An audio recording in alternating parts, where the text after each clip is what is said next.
Have you ever followed intermittent fasting precisely?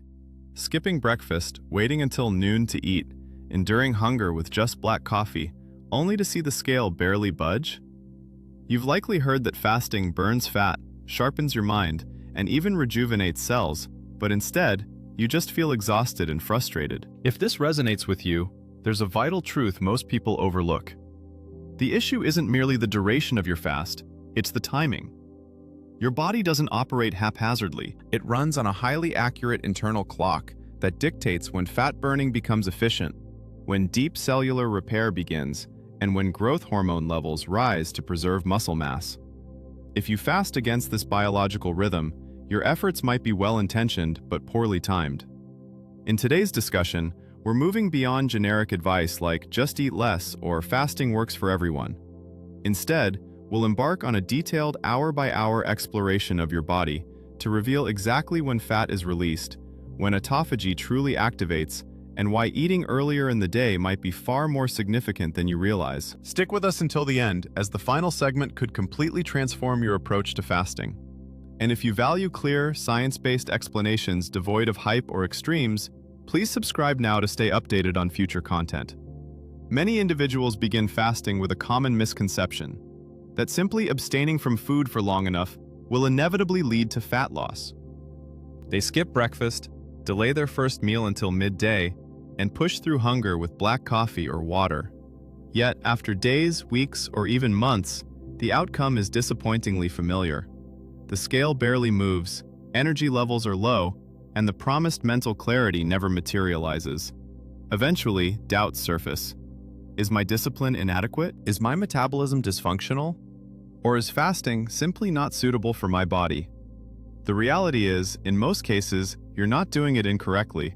You're understanding it incorrectly. Fasting doesn't fail due to weak willpower or a unique metabolism.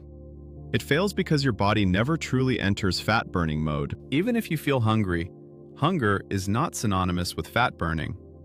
This misunderstanding is where many people get stuck. To grasp why, we need to examine what transpires inside your body after you eat. Every time you consume a meal, whether it's a substantial plate of food or just a sweetened coffee, your body immediately transitions into processing mode. Carbohydrates are broken down into glucose, blood sugar levels rise, and your pancreas releases insulin. Insulin isn't harmful. Its role is to facilitate glucose entry into cells for energy. However, there's a trade-off. As long as insulin remains elevated, fat is sequestered within fat cells. Your body is prevented from releasing it, focusing instead on processing and storing the recently consumed energy. This is where the problem often arises. Many people believe they are fasting, but their insulin levels never drop sufficiently. A high-carbohydrate meal, a milky coffee in the morning, or a habitual afternoon snack, each of these prolongs insulin's presence far longer than anticipated. The result is a peculiar metabolic gray zone. You're no longer receiving steady energy from food, yet your body is still prohibited from accessing its fat reserves. This gray zone produces the very symptoms many fasters lament: hunger, fatigue, irritability, and brain fog, without delivering the promised metabolic benefits. This explains why so many people state that fasting only makes them feel worse. What they are actually experiencing is temporary energy deprivation, not genuine biological fat burning. Their bodies continue to cling to glucose and liver glycogen, while insulin prevents a complete transition to fat utilization. As this state persists, the brain perceives stress. Energy dips, focus wanes, and motivation declines. Ironically, much of the popular fasting advice inadvertently exacerbates this issue. The emphasis is often solely on extending the fasting duration, disregarding the quality and timing of the fast. People skip breakfast but consume large dinners late at night. They technically lengthen their fasting window, yet they eat precisely when their bodies are least equipped to handle glucose. Consequently, even with a technically long fasting period, the body remains entrenched in processing mode late into the evening, exactly when it should be resting and transitioning into repair. So, when someone claims fasting doesn't work for them, what they might really be experiencing is not a failure of fasting itself, but rather a mismatch between their eating habits and their body's internal clock. Their biology has never been provided the necessary conditions to unlock fat burning. And until that door opens, every fasting attempt feels like standing before a vast energy reserve without the key to access it. Every meal you consume isn't simply about satisfying hunger. It's a potent biological signal that instructs your entire metabolic system to shift into a specific mode. The moment you finish eating, especially meals containing carbohydrates, a cascade of internal processes begins almost immediately. Carbohydrates are broken down into glucose. Glucose enters the bloodstream, and blood sugar rises. Your body doesn't take this lightly. It interprets it as a clear signal. New energy has arrived and must be processed efficiently. To manage this, the pancreas releases insulin. Insulin acts like a meticulous warehouse manager, approaching your cells and instructing them, "Open the door, take this glucose inside." Thanks to insulin, glucose exits the bloodstream and enters cells to be used or stored. Up to this point, everything is normal and vital for survival. The issue isn't insulin itself, but rather how long insulin remains elevated and how frequently this process recurs. As long as insulin stays high, your body enters what can be termed storage mode. In this mode, fat is prevented from leaving fat cells, not because your body is sluggish or resistant, but because biology simply doesn't permit fat release under high insulin conditions. Elevated insulin conveys a clear message. We have incoming energy. There's no need to access stored reserves. As a result, even though your body might be carrying tens of thousands of calories in stored fat, it behaves as if those reserves don't exist.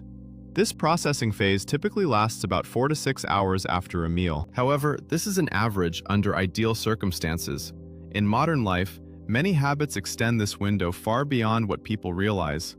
A meal rich in refined sugar, white bread, sweetened beverages, or desserts can prolong insulin elevation. A seemingly innocuous milk-based coffee in the morning can trigger another insulin response. And if you snack throughout the day, your body may never truly experience a low insulin state. This is the subtle trap many people fall into unknowingly. They might not consume large meals, but they eat frequently. A little in the morning, a little at noon, a little in the afternoon, a little at night.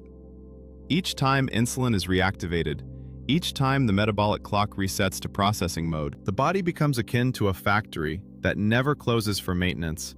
It's constantly busy, constantly working, but never able to transition into fat burning or repair mode. What makes this particularly confusing is how hunger feels in this state. Many people assume, if I'm hungry, I must be burning fat. But biology doesn't operate based on subjective sensations. You can feel intensely hungry while fat remains locked away. In this scenario, hunger isn't a sign of fat burning, it's a sign of energy conflict. Glucose levels are declining, but fat hasn't yet been granted permission to enter the system.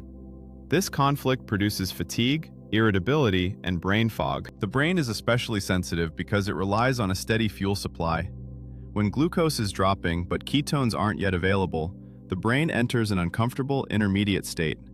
You experience this as poor concentration, low motivation, and a vague feeling of mental exhaustion. So, when someone states that fasting only makes them feel worse, it's often not because their body is rejecting fasting. It's because their body has never been given enough uninterrupted time to exit food processing mode. Only when insulin drops sufficiently low does the door to fat storage truly open. And until that door opens, every fasting effort feels like standing outside a vast energy reserve, still awaiting the key. After your body exits food processing mode and insulin levels begin to decline, a crucial biological shift gradually occurs, typically around 12 to 16 hours after your last meal. This isn't an arbitrary figure or an online trend.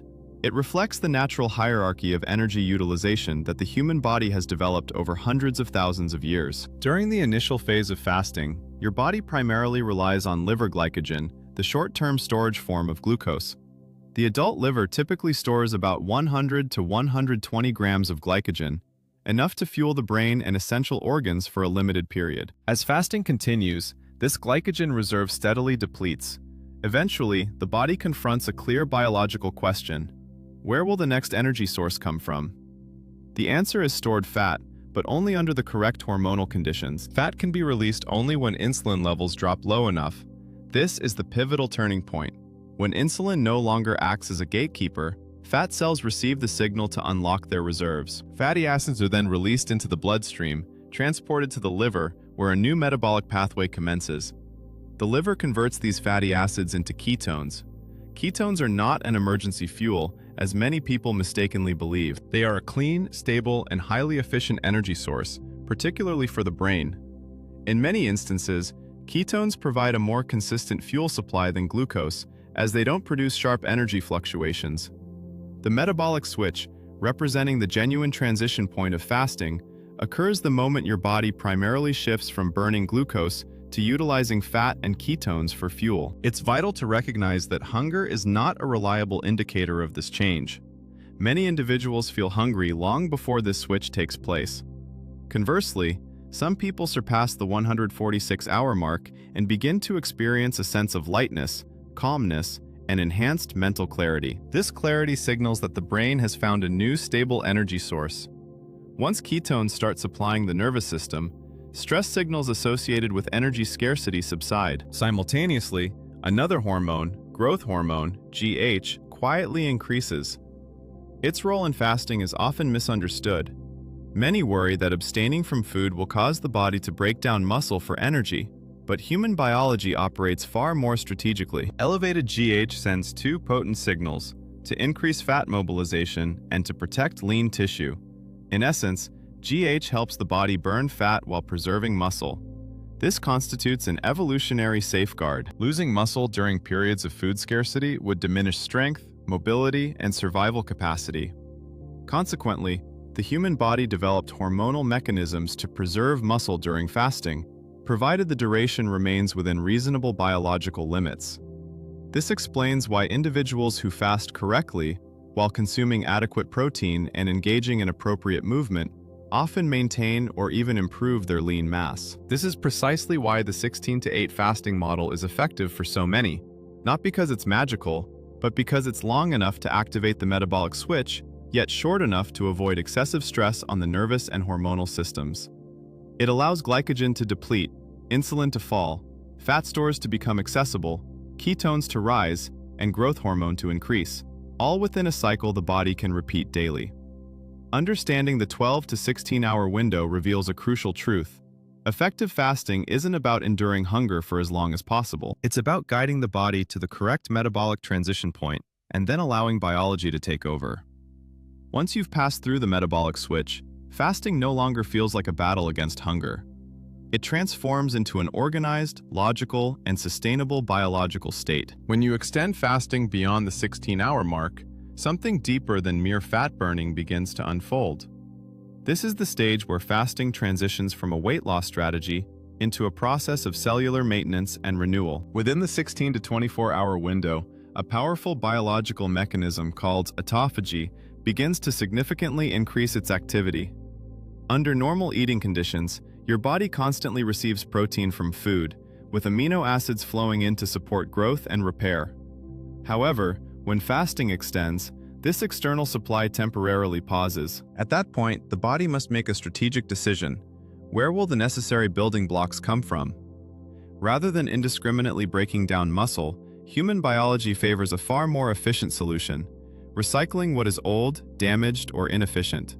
That is the true essence of autophagy. While its literal translation means self-eating, a more accurate description is self-cleaning and resource optimization. During autophagy, cells initiate a detailed internal inspection.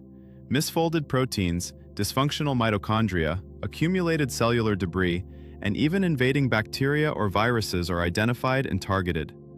These components are enclosed within a membrane structure called an autophagosome, essentially a specialized cleanup container. The autophagosome then fuses with a lysosome, an organelle filled with powerful enzymes. Inside the lysosome, these unwanted components are broken down into their basic elements, amino acids and other small molecules.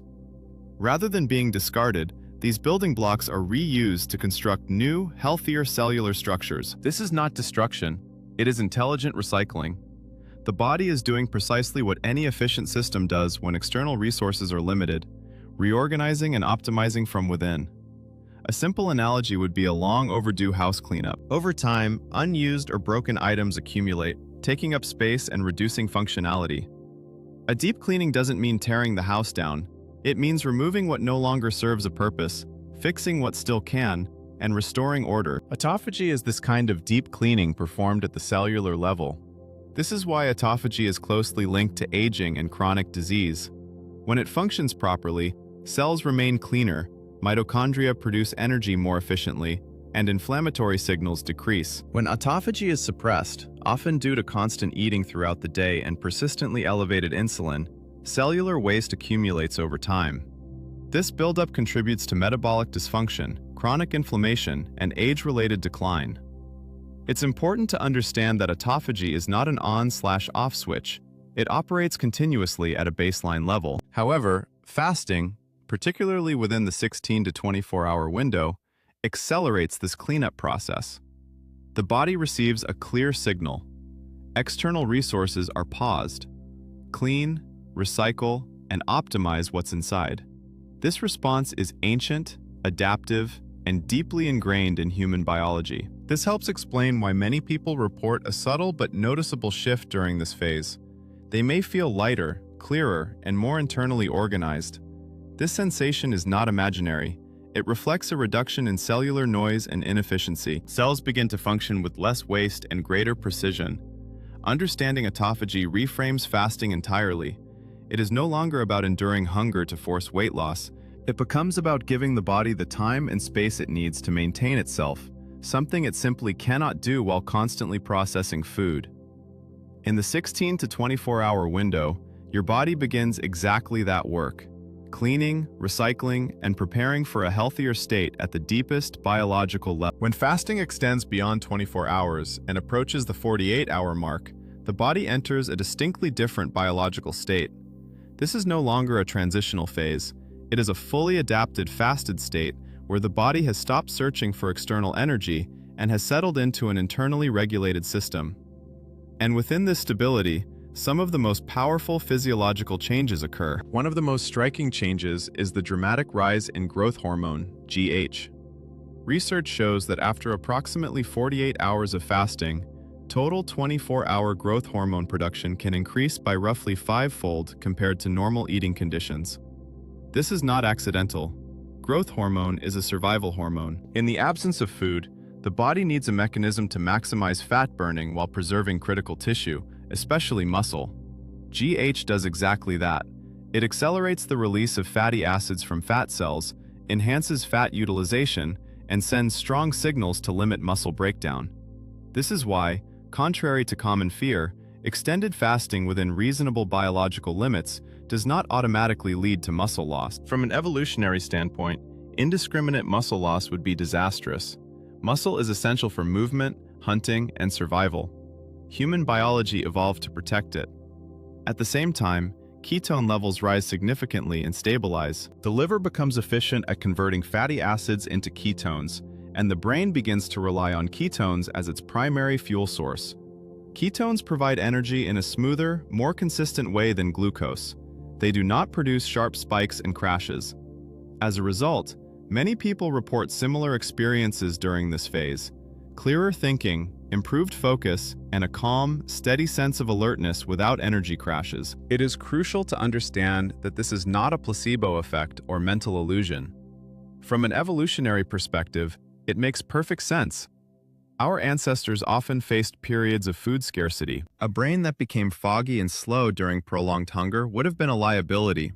Instead, the body evolved to enhance cognitive sharpness during these periods. Ketones are the fuel that supports this survival-oriented mental state. However, precisely because this is such a powerful biological state, the video emphasizes an important caution. Fasting for 24 to 48 hours is not appropriate for everyone. Biology is intelligent, but it also communicates clearly through warning signs. If during extended fasting you experience severe dizziness that does not improve with rest, heart palpitations or an irregular heartbeat, confusion or disorientation, or weakness so intense that daily activities become difficult, these are not signs of progress. They are signals to stop immediately. Fasting is not a competition of endurance. There is no biological reward for ignoring distress signals. In the modern world, where individuals vary widely in health status, medical history, stress levels, and energy reserves, extended fasting must be approached with caution and personalization. Some people benefit greatly, while others are better served by shorter fasting windows. The true value of the 24 to 48-hour window is not about how long one can endure without food. It lies in what this phase reveals about the remarkable adaptability of the human body. When it is not constantly fed, under the right conditions, biology does not collapse. It optimizes. It burns fat more efficiently, protects vital tissue, and sharpens the brain to enhance survival. Understanding this allows us to see fasting with maturity, not as an extreme tool for rapid weight loss, but as a powerful biological state that must be applied thoughtfully, selectively, and with respect for individual limits. And that respect for biology is what ultimately determines whether fasting becomes a tool for health or a burden on the body. If there is one factor that determines whether fasting truly works or quietly fails, it is the timing of your meals. This central point of discussion is often overlooked, not due to insignificance, but because of its subtlety. We commonly track fasting durations, yet seldom consider the more crucial question: what biological time is my body experiencing when I consume food? The human body doesn't operate like a simple on and off switch. It adheres to a 24-hour circadian rhythm, an internal clock governing hormones, body temperature, digestion, and crucially, how we process glucose and insulin. When you eat inconsistently with this clock, you're not just eating late, you're requiring your body to work against its inherent efficiency. Research consistently shows that insulin sensitivity peaks in the morning and progressively diminishes throughout the day. By evening, the body's capacity to process glucose can be approximately 17% lower than it is in the morning. This implies that an identical meal, with the same caloric and nutritional content, elicits vastly different metabolic responses depending on the time it's consumed. When you eat earlier in the day, insulin reacts swiftly and effectively. Glucose is cleared from the bloodstream more smoothly, less surplus energy is converted into fat storage, and the body has ample time to revert to fat burning and cellular repair later. Conversely, late-night eating, especially a large dinner at 8 or 9 p.m., introduces energy precisely when the body is less equipped to handle it. Insulin must exert more effort, glucose remains in the blood for longer, and fat storage becomes more probable. This explains why many individuals diligently fast but achieve disappointing results. They might skip breakfast but consume late dinners. On paper, their fast might be 16 hours long. Biologically, however, their bodies are still metabolizing food deep into the night, exactly when insulin levels should be dropping and cellular repair should commence. Their fasting window exists but is misaligned. Consider the analogy of cleaning a house. During daylight, visibility is optimal and cleaning is efficient. At night, with poor lighting, every task becomes slower and less precise. The house can still be cleaned, but at a greater cost and with reduced effectiveness. Eating earlier aligns with daylight. Eating late compels metabolism to operate in the dark. Importantly, this doesn't necessitate extreme schedules.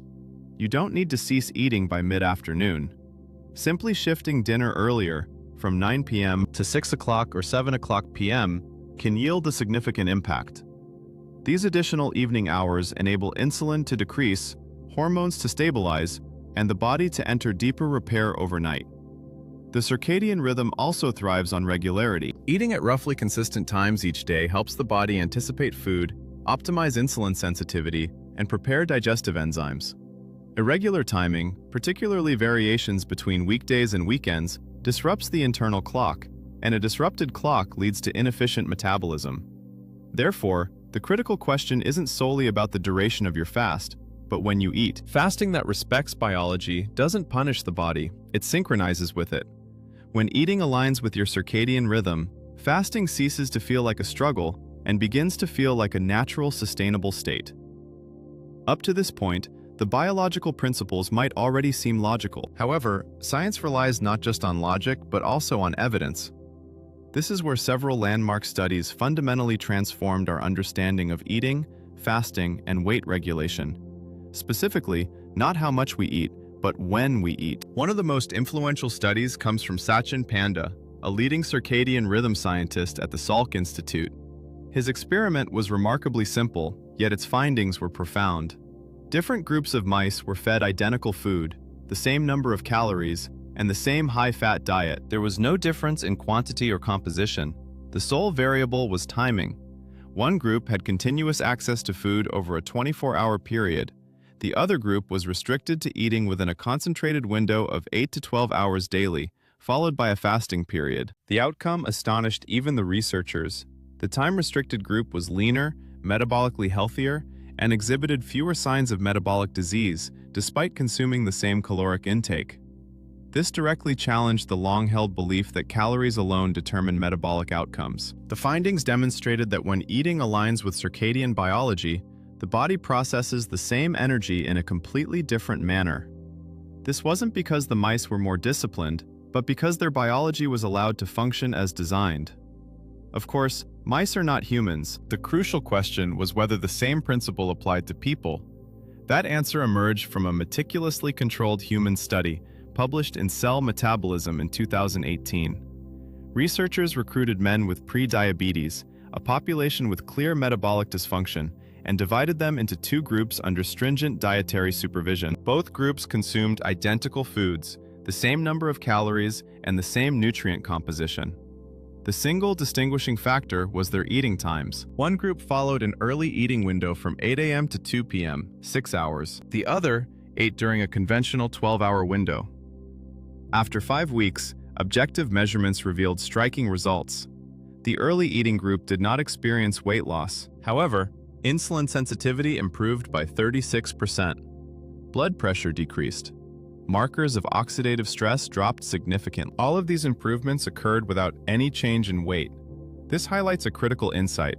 Metabolic health improves before the scale changes, not vice versa. These studies deliver a clear message. Calories do not vanish, but the body's response to calories is heavily dependent on timing. When eating aligns with circadian rhythms, insulin operates more efficiently, biological stress diminishes, and protective mechanisms activate. When eating occurs late, the same calories become a metabolic burden. This is why the phrase, "timing is greater than calories," is not a mere slogan. It is a concise summary of a deep biological truth. Timing dictates the fate of energy. A meal is not just about its content and quantity. It's about when it enters a body in a specific biological state. Understanding this allows us to transcend obsessive calorie counting. Instead of battling numbers, we learn to collaborate with our internal clock. And when biology is respected, the body no longer needs to be forced. It naturally shifts towards better metabolic health over time. Having explored the full biological picture behind fasting, from insulin and glycogen to the metabolic switch, autophagy, and circadian rhythm, the final question naturally arises. If you had to skip one meal, should it be breakfast or dinner? This isn't merely a lifestyle preference. It's a question of whether you're working with your biology or against it. The scientific conclusion presented in this video is clear and consistent. Skipping dinner, or eating it earlier, is generally more beneficial than skipping breakfast. The reason has nothing to do with discipline or moral rules surrounding food. It boils down to how your body processes energy at different times of the day. Morning and early afternoon are periods of peak insulin sensitivity and digestive efficiency. Evening and night are biologically designed for deceleration, repair, and rest, not for handling substantial incoming energy. When you skip breakfast but eat late at night, you create a biological mismatch. You are fasting when your body is optimally equipped to process food, and eating when it is least prepared. On paper, your fasting window might appear correct. Biologically, however, elevated insulin extends into the night, disrupting fat burning and cellular repair. This explains why many individuals fast for adequate durations, yet still observe disappointing results. In contrast, when you eat earlier in the day and conclude your eating period sooner, you align with your natural biology. Energy is processed efficiently during peak insulin sensitivity, and nighttime becomes a prolonged period of fasting and repair. In this scenario, fasting is no longer something you endure. It becomes a natural extension of your circadian rhythm during sleep. Importantly, this does not demand extreme behavior. You don't need to eliminate dinner or finish eating by early afternoon. Small, strategic changes can yield a meaningful difference. For instance, moving dinner from 9 p.m. to 6 p.m. or 7 p.m. provides your body 2 or 3 additional hours each evening to lower insulin and activate recovery processes. These hours are biologically more valuable than forcing a longer fast by skipping breakfast. Sustainability is also paramount. A strategy is only effective if it seamlessly integrates into real life. For many, skipping breakfast can impair morning focus, work performance, or exercise. Eating dinner earlier is often easier to maintain, causes fewer social disruptions, and still provides metabolic benefits. Fasting should support your life, not compete with it. Ultimately, this video isn't advocating a rigid rule. It's offering a fundamental biological principle. Eat when your body processes food most effectively, and fast when your body is meant to rest. Once you grasp this principle, you can adapt it flexibly. Occasional late dinners won't undo your health. What matters is the overall pattern, not daily perfection. So instead of asking, which meal should I skip? A better question might be, how can I better align my eating times with my circadian rhythm today than I did yesterday?